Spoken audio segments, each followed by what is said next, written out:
विक्रम आदित्य बकासूर साहेब व 12 हिंद केसरी बकासूर साहेब, अखंड महाराष्ट्राचा लाडका द्वादशम हिंद केसरी बकासूर साहेब जाईल त्या मैदानात गुलालास पात्र व जर पैरेकराची साथ भेटली तर द्वादशम हिंद केसरी नंबर करणारा आपला देव बकासूर साहेब वडकी मैदानासाठी बकासूर साहेब सज्ज. गट क्रमांक 29 मध्ये तास क्रमांक 7 वरती,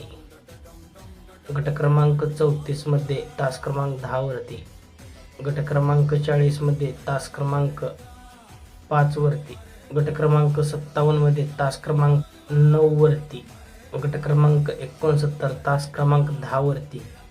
मोहिल शेठ धुमाळ सुजगाव, अर्णव शेठ साळुंके आणि साई स्वामी सचिन शेठ घरात वरचवले. उद्या हिंद केसरी वडकी मैदानासाठी बकासूर साहेब सज्ज व साम्राज्य व महाराज सज्ज.